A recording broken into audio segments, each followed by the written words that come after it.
Hey folks, so let's talk a little bit about Harlequins. So when it comes to the index, it's a pretty small entry. There's only a few units within a Harlequin army, so that makes sense. For the most part, we're just going to do one video since it is a small entry, and I'm just going to go off the cuff here and just kind of talk about the experience I've had with these various different units in the different games I've had with innate. So as you know, I really don't want to talk too much about a unit unless I've played with it in a number of games.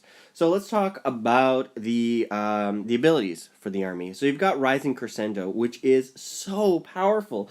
It basically allows you to advance and charge in the same turn. It also gives you the ability to fall back from a unit if you're in close combat, and you're still able to shoot and or charge in the same turn, which is so powerful, especially for an army that's so focused on close combat.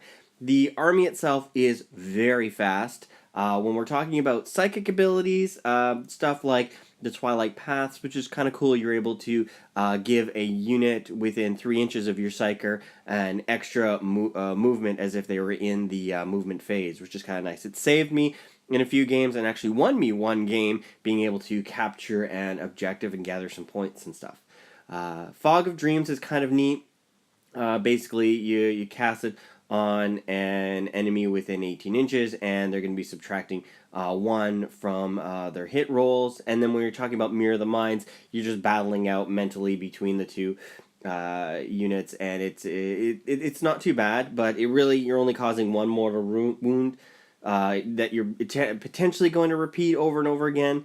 It could be good. I haven't really played around with it as much, but I would really like to hear people's feedback on how Mirror the Minds might differ from Smite. They could be a good combination, right? Use Smite and then use Mirror the Minds if Twilight Paths and Fog of Dreams aren't necessarily something that would be advantageous at the time. Anyways, let's talk a little bit about the troops themselves. They are fast, moving like 18 inches. Everything in the army pretty much has a 4+ invulnerable save, which is just outstanding. Everything's pretty much toughness 3 or toughness 5 for the most part. You've got a few little toughness 4s in there too throughout the entire army. But talking about the troops specifically, you've got your different weapons like your fusion pistol and your neural disruptor. Neural disruptor is pretty neat. It does have a significant AP, but it's only strength 3, so it's not as powerful as it used to be, but it can still deal a significant punch when it does wound. When you're looking at the shuriken pistols, those are pretty standard. When you're looking at their actual close combat weapons, so the Harlequin's Blade's just a standard melee weapon. The Caress is pretty decent because you're striking. You've got a much more significant strength with a -2 AP, which is pretty cool. Harlequin's Embrace is pretty nice too, since it has such a high AP as well. I was really disappointed when it came to the Harlequin's Kiss, though, because that's the staple for the Harlequins, right? So really, all it is just a strength for -1 AP, and you could do potentially multiple wounds. But that's I really don't know what else to say about that other than I wish it was just a little bit different. But we'll see once the actual codex comes out. Yeah, if we do get a codex, but we'll see. The prismatic grenades, those are pretty standard. Just a strength 4 grenade with just a -1 AP. Now, when you're looking at the Harlequins, they've got the Rising Crescendo. The flip belt's really cool. You can just move across models and train as if they're not there. So that's really nice being able to just get them around the table. And then, of course, their hollow suits give them that 4+ invulnerable save, which is just fantastic. I really, really like that. It's so cool having the entire army just shrug off high AP weapons. Now, when you're talking about the Troop Master, he's one of the HQs, and you have a few of them. You've got like the Troop Master and the Shadowseers, the HQs. Troop Master is really nice because he's got a big bonus of if you're within 6 inches of him in the fight phase, you can re-roll failed wounds, which is very important because for the most part, everyone's striking at a strength 3, strength 4, considering they're Harlequins. You'll have those units here and there that have a little bit higher strength because of the war gear, but for the most part, you're probably wounding on 4s and 5s for a good portion. Most of the weapons are pretty much the same thing with everybody with everything else. Not a really big change when it comes to the range weapons or the close combat weapons, except you get the ability to get a power sword, which isn't too bad, but Really, if you're going to get something, you might as well get something else that's a little bit more significant. So, like a Harlequin's Caress. So, you get that higher strength weapon out there. And I think the Harlequin's Caress is probably one of my more favorite weapons. Again, I really love the look of the Harlequin's Kiss and the entire history behind it, but the Caress really feels like, so far, the more significant weapon. Again, has Rising Crescendo and everything that's needed for this Troop Master to be awesome. Death Gesture. Death Gesture's pretty cool. There's an entry flaw, I think. I don't know for sure. I'll have to take a look at the FAQ again, but the Shrieker Cannon, when you're using the Shuriken, it doesn't say anything about having Blade Storm, but I'm hoping that's just a mistake. The Shrieker weapon is pretty cool, the ammunition at least. It's only Assault 1, but if you do happen to slay a model, the remaining models within the unit, they're going to be getting D3 mortal wounds, which is kind of cool. It's always nice being able to inflict additional mortal wounds within a unit. But the only thing is, with that said, you have to slay something. It's only one shot, and it's strength 6 with no AP. Well, we'll have to see how that kind of works out. Now, with that said, oh wait a minute. Actually, I made a mistake. If you do roll a 6 on the to wound roll, it is -3 instead of 0. Sorry, it was just in a different section. It wasn't under the abilities. Oops, my bad. I suck. Darby, you're crap at doing this. Man.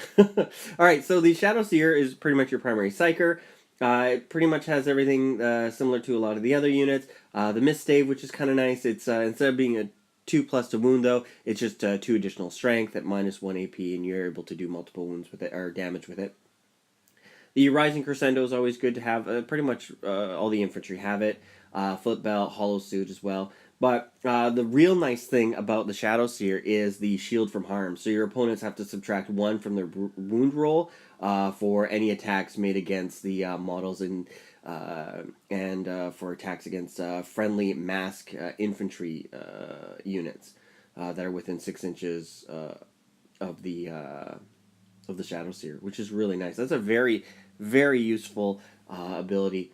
Especially with the units mostly having strength 3 for the most part for our infantry. It's pretty much all toughness 3.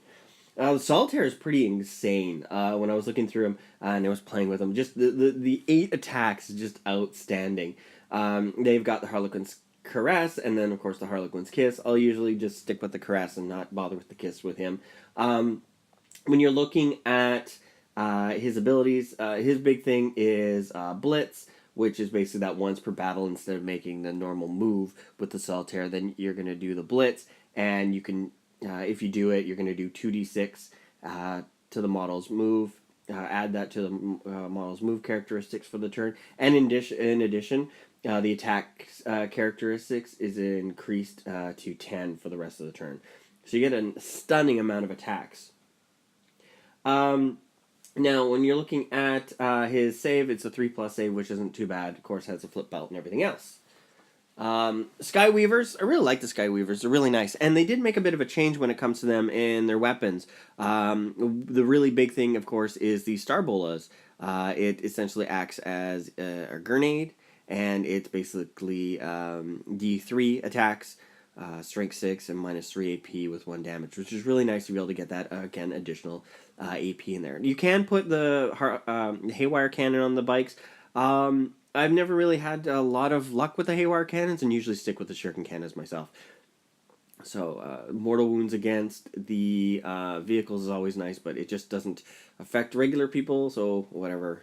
Blur of Color is one really nice thing that's applied to a lot of the vehicles and the Skyweavers, and that when you're advancing, you just go the automatic 6 inches instead of rolling for it. Mirage Launchers gives these guys a -1 to hit, and then of course they have Hollow Suits, so they've got that 4+ invulnerable save. Star Weavers, which are outstanding, and I really like them for just flying around the table and carrying your troops to where they need to go. They are open-topped, so that's pretty straightforward. They do have 6 wounds, which is decent. When you're looking at the vehicle for its defensiveness, you've got your Hollow Fields, your Mirage Launchers. and blur, so it can be really fast. It's harder to hit, and it has a 4+ invulnerable save, which is just awesome. It does move 16 inches, which is really good, really fast. Now, when we're looking at the Void Weavers, the weapons have been changed a little bit, and I'm really glad they did this because the prismatic cannon really needed a boost, because it just wasn't as strong as it could be.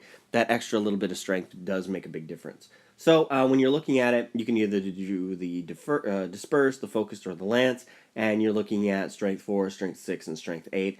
And the AP is adjusted accordingly to -2, -3, -4, which is really nice. Not a lot.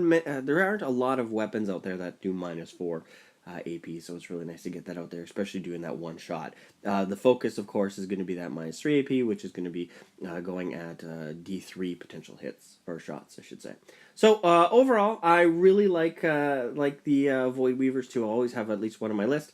And they have the blur of color, so you get that extras. You get to move that 6 inches for the advance. Hollow Fields, of course, your 4+ invul save, and then your Mirage Launcher, which means it's going to be -1 to hit. So overall, when it comes to the Harlequins as an army, I really like them. They are outstanding. They are.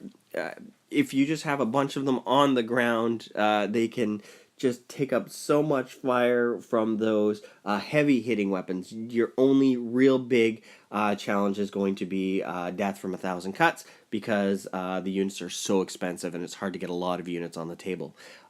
Also, with that said, if you're going up against high toughness units, those can be a little bit tricky too. But again, everything has its kind of rock, paper, scissors right now, but we'll see how it goes. Anyways, I hope you guys enjoyed this kind of like overview of the Index Xenos 1. And let me know what you guys think of the army and what your experiences have been with Harlequins, and I will talk to you guys later. Bye now.